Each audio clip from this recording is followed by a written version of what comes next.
ससुराल जाती है, जहां उसका गृह प्रवेश करवाया जाता है और अगले दिन उसकी पहली रसोई होती है। और पहली रसोई से पहले आशा अपनी बहू के कमरे में पहली रसोई का जोड़ा लेकर आती है।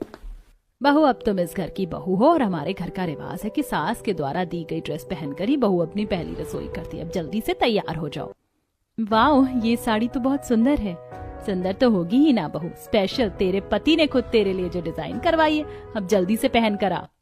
आशा के घर में सभी फैशनेबल कपड़े पहनते थे और उनका कारोबार भी कपड़ों का ही था, इसलिए आशा अपनी बहू को भी फैशनेबल ड्रेस देती है, जिसे पहनकर सपना अपनी पहली रसोई करने के लिए जाती है। और तभी रसोई में सिमरन आकर अपनी देवरानी से कहती है, बड़ी खुश नजर आ रही हो।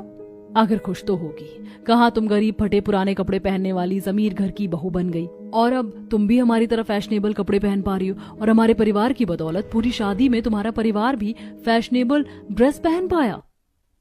जब सिमरन अपनी देवरानी को ताने दे रही होती है तो सपना कुछ नहीं बोलती और चुपचाप खाना बनाती है। कुछ देर में पूरा परिवार खाने के लिए बैठता है और सभी सपना के खाने की काफी तारीफ करते हैं।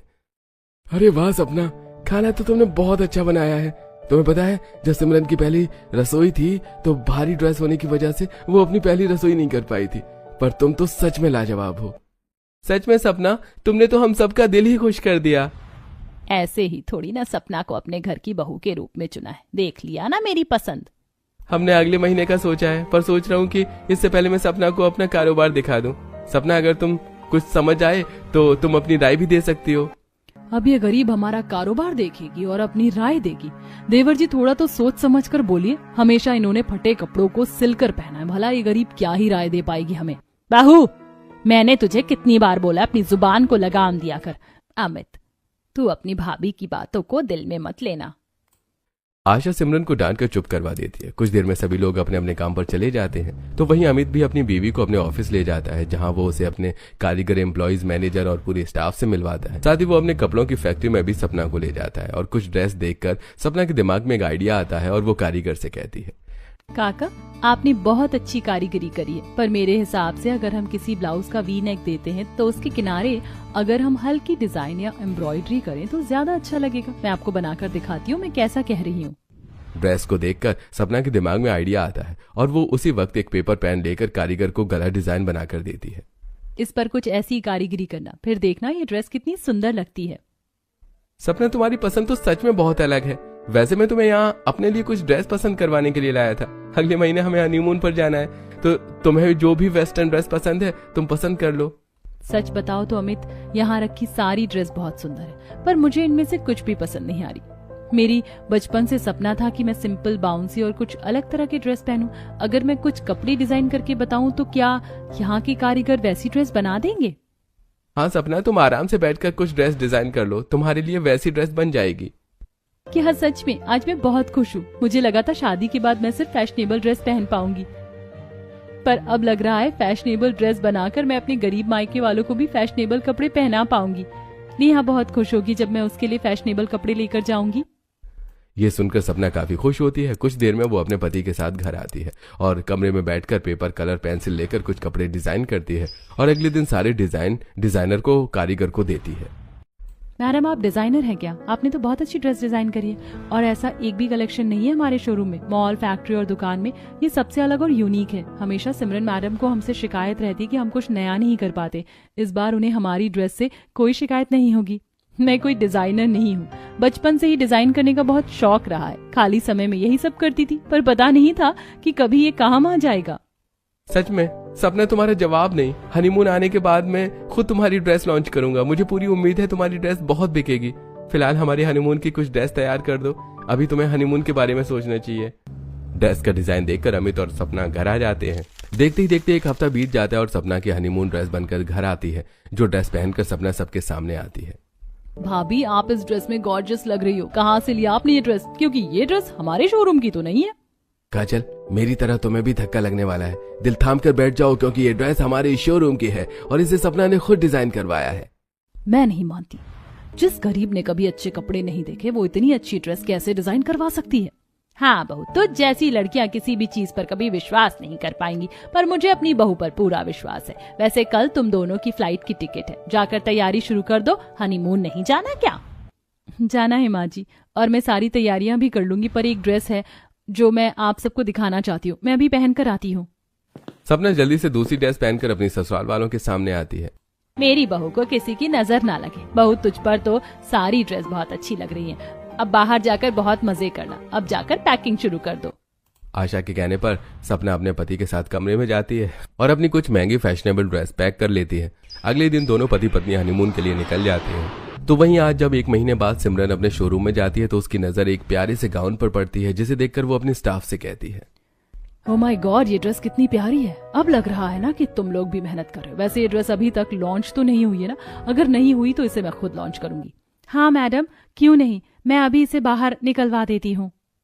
सिमरन को वो इतनी ज्यादा पसंद आती है कि वो उस ड्रेस को निकलवा लेती है और अगले दिन मॉल में कुछ रिपोर्टर्स को बुलाती है। साथ में बड़े बड़े बिजनेसमैन भी आए होते हैं, जिनके सामने वो ड्रेस पहन कर जाती है, लाइव कॉन्फ्रेंस मीटिंग देती है। हमेशा की तरह इस बार भी हमारा ब्रांड ही सबसे आगे होगा। ये अब तक का सबसे नया और लेटेस्ट ड्रेस है जो हमारी कंपनी ने बनाया है। मैडम, हम सभी ने देखा है, आपने जो कलेक्शन होते हैं वो ऑलमोस्ट सिमिलर होते हैं, पर ये अब तक की सबसे हटके और यूनिक ड्रेस है जो आपका ब्रांड लॉन्च करने वाला है। क्या आप हमें बताएंगे कि आपको किसने दिया? ऐसे आइडिया खुद ब खुद नहीं आते। कई सारी मीटिंग होती है, मेहनत होती है, मैं अपने हर स्टाफ की सुनती हूँ, उनकी राय लेती हूँ, तब जाकर ऐसी चीज लॉन्च कर पाती हूँ। फिलहाल आज के लिए इतना ही। अगले महीने तक इस ड्रेस के और भी पीस बनकर तैयार हो जाएंगे, फिर आप सभी को हर मॉल, शोरूम और दुकान में देखने को मिलेंगे।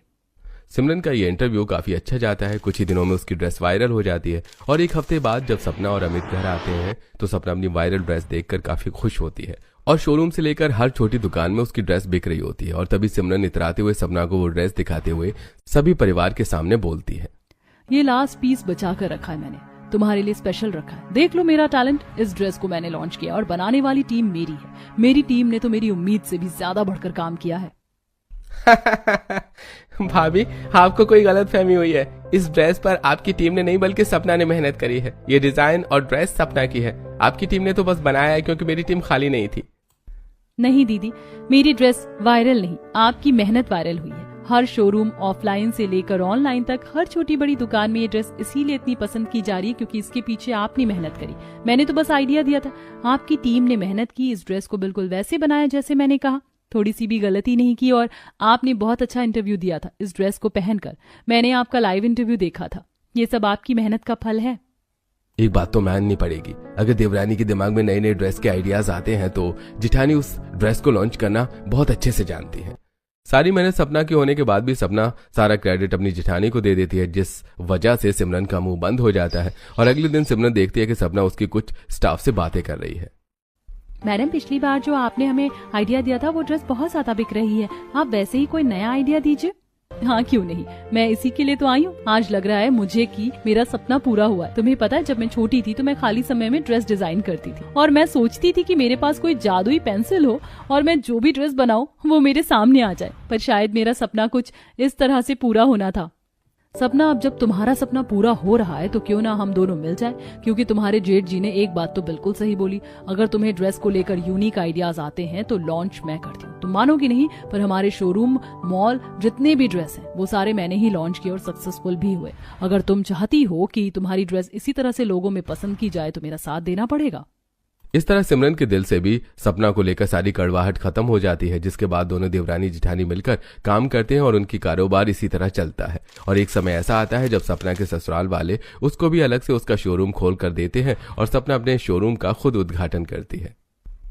आप सभी का धन्यवाद। आप सभी की मदद की वजह से ही आज मैं इस मुकाम तक पहुंच पाई हूँ।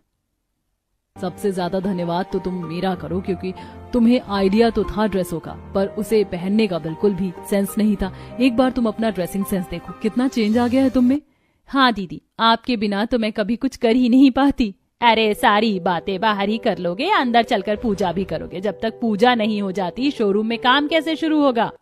आशा के कहने पर पूरा परिवार शोरूम के अंदर जाते हैं और पूजा करते हैं। कुछ ही देर में शोरूम में काम शुरू हो जाता है और अब सपना का खुद का एक अलग शोरूम होता है और वो भी अब अपने ससुराल वालों की तरह बन चुकी थी और काफी फैशनेबल कपड़े भी पहना करती थी। और अब वो जब भी अपने मायके जाती है तो अपने घर वालों के लिए फैशनेबल कपड़े लेकर जाती है। दीदी, ड्रेस तो बहुत अच्छी है तुम्हारी, शादी के बाद तो हमारे दिन ही बदल गए।